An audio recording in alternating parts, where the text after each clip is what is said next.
So trips to Poland that he took during his pontificate, said this to the crowd: "Giving in to desire, to sex, to consumption, that is the Europeanism that some supporters of our entry into Europe think we should accept.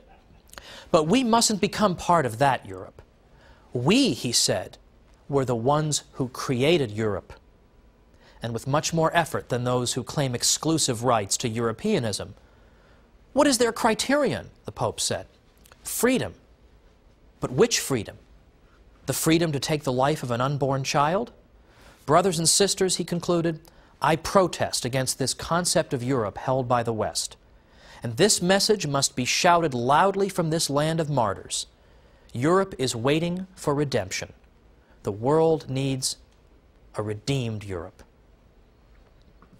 Now, I myself am a convert to the Catholic faith. And when I initially converted, I converted in large part because of theological and scriptural reasons and a lot of study. And I knew I had done the right thing. I knew I had acquired the pearl of great price. Well, this project has been, in effect, like a second type of conversion for me. I've renewed all the enthusiasm that I had for the church when I first entered, because I knew a lot of this stuff about the history before I wrote How the Catholic Church Built Western Civilization, but I learned a lot more as I did it. And I said to myself, this is it. This is the institution that Christ established. Look at it. Look at all the wonderful fruits.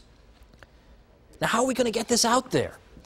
Well, I would say a key method is educating ourselves, and that includes educating the next generation. So it seems to me that either homeschooling or Catholic schooling that includes sound historical study is absolutely indispensable.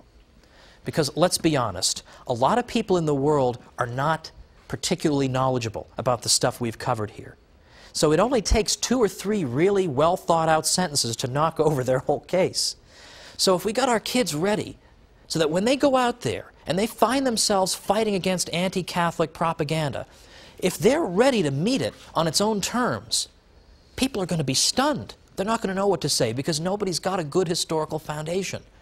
But disproportionately, I believe that students who are being homeschooled, even though they're a minority, they will still disproportionately, out of proportion to their numbers, be numbered among the educated people of our world to come. And they will be ready for the usual claims made against the church. That's essential. We're all set to get started homeschooling our kids. I can't wait to do it. But in the case of my own conversion, you know, I remember, if I may be pardoned this personal conclusion, I remember I was on the verge of converting.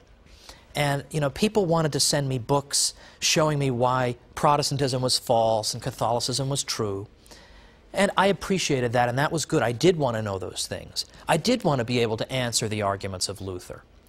But ultimately what happened to me, and the whole story would take a little bit longer, but what happened to me was I reached a point at which I came to the conclusion that I wanted to be a Catholic. I pretty much knew I wanted to be a Catholic. All of a sudden, this fascinating and extraordinary and gigantic institution was just staring me in the face. 2,000 years of tradition staring me in the face.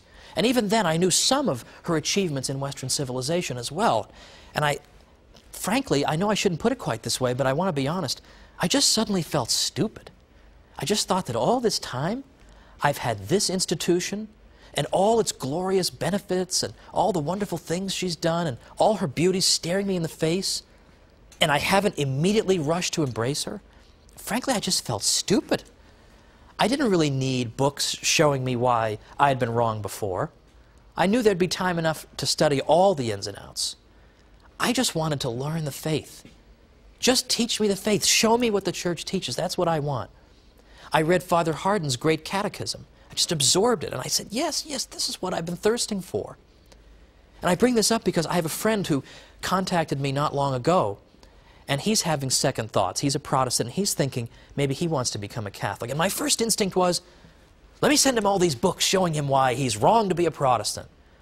And I realized, you know what, he's going through just what I went through at that time. He just feels like kind of a doofus, that all this time he's neglected the pearl of great price that's staring him right in the face. This great institution, the most beautiful institution in the world. So instead, I just sent him books that explain the faith. Here is what it is. That is what converts people. And so when I finally converted, I said to myself, you know, no longer do I have to feel alienated from this extraordinary institution that has built the very civilization in which I live. I'm part of her now. And all those saints who lived from that 1,000-year period that Lutherans despised as having been unbiblical, they became my friends. I could be friends with St. Anselm, whom we talked about in this series. I could be friends with St. Thomas Aquinas. I wasn't alienated and separated from them. I was united to them in the bond of the communion of saints. This, in effect, was what helped bring about my conversion, and why this historical project for me has in effect brought back so many wonderful memories, that all these things are what brought me in, ultimately, in the beginning. Now, one of my favorite quotations from the saints comes from St. Thomas More, who said that nobody on his deathbed ever regretted having been a Catholic. Now, isn't that true? Speaking to an audience of Catholics and non-Catholics, I can assure you that that is true. Now, over these 13 weeks, including today, it's been a real pleasure, if I may quote some other people in television, to come into your living rooms, and I'm deeply honored that you've welcomed me. I hope that some of the material that we've covered has been helpful to you, has made it easier for you to defend the Catholic faith, and has, in your case, as in mine, helped you to fall in love with her all the more. And so I wish you all the blessings of God, and I say to you, thank you very much for joining me, and God bless you, and perhaps we'll meet again sometime in the future.